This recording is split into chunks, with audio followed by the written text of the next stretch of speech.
Morning. मी कोकण कन्याचं स्वागत करते तुमचं पुन्हा एकदा माझ्या नवीन अशा व्हिडिओमध्ये. आणि आजच्या व्हिडिओमध्ये आता श्रावण असल्या कारणाने रोज जेवणाचा ना सकाळी जाताना मला डब्याला असा प्रॉब्लेम होतो की रोज बनवणार काय. आज आहे बुधवार. नेहमी असं व्हायचं की मी काहीतरी नॉनव्हेज वगैरे बनवून जायची, पण रोज तेच कडधान्य खाऊन कंटाळा आला आहे. आणि तरीसुद्धा मी आज बनवणार आहे कडधान्य. पण जाता बघते तर काही सकाळ सकाळ पाऊस दाखवते. ही आहे आमची मखमल, गोंड्याचं फूल. आणि ही आहे माझी तुळस. आणि सकाळ सकाळ बघताय बघा, तुम्हाला कदाचित जाणवत नसेल मोबाईलमधून, पण खूप जास्त पाऊस पडतो.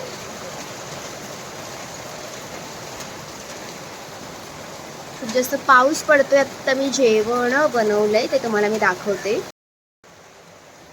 इकडे अंघोळीसाठी पाणी टाकते आणि इथे मी ना वाटाण्याची, कोणत्या वाटाण्याची, हिरवे वाटाणे नाही आहे ते, सफेद वाटाण्याची भाजी बनवले, चपाती बनवले. आता अंघोळ वगैरे करून पहिल्यांदा ऑफिसची तयारी करणार आणि ऑफिसला जाणार. आम्ही कडधान्य खूप जास्त खातो कोकणी म्हटल्यानंतर. इकडे चपाती बनवली आहे, डब्याची तर तयारी झाली.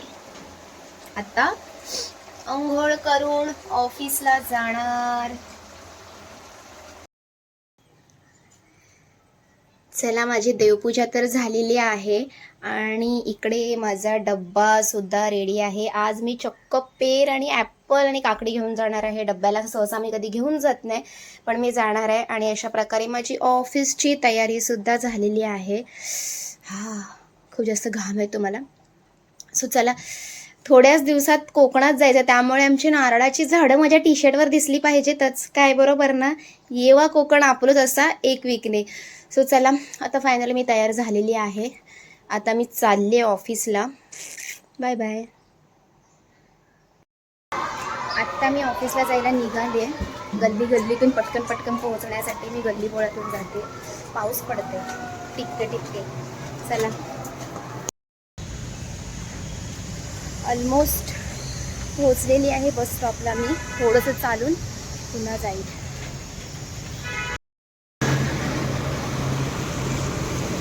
हा माझा रोजचा ब्लॉग शूट करायचा स्पॉट आहे. जे पब्लिक कमी असते रस्त्याने मी जाताना, म्हणजे बस स्टॉपला फक्त 2 सेकंड असताना मी इथे ब्लॉग शूट करते बरं, कारण इथे लोकच नसतात.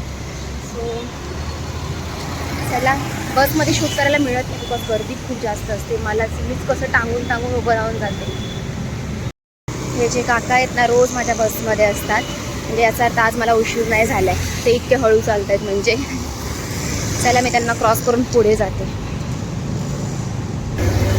फायनली मी त्यांना क्रॉस केलेलं आहे.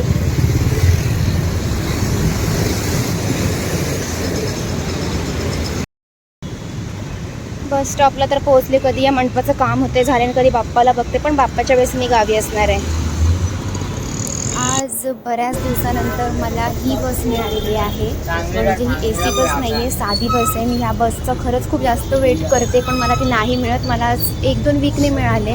यासाठी वेट करते कारण तिकीट कमी आहे. बसचं तिकीट इतकं वाढलेलं आहे ना. ही एकमेव आहे जी 15 घेते आणि दुसरी माझी बस आहे ती नेहमी 20 घेते. एवढा खर्च भाई, जायचं की नाही. आणि मी उभ्यानेच क्रॉस करते, मला जराही बसायला मिळालं नाही. आणि ते बाजूचे माझ्याकडे बघतात, मी ब्लॉग शूट करते. चला, फायनली मी आत्ता उतरले. रोजचाच प्रवास, रोजचाच जेवण, रोजचंच ऑफिस, तेच मला खरंच कंटाळा आला. काहीतरी रिलॅक्स हवं, काहीतरी चेंज हवं आहे. आणि ते चेंज तुम्हाला लवकरच बघायला मिळणार आहे गावाला गेल्यानंतर. So stay tune.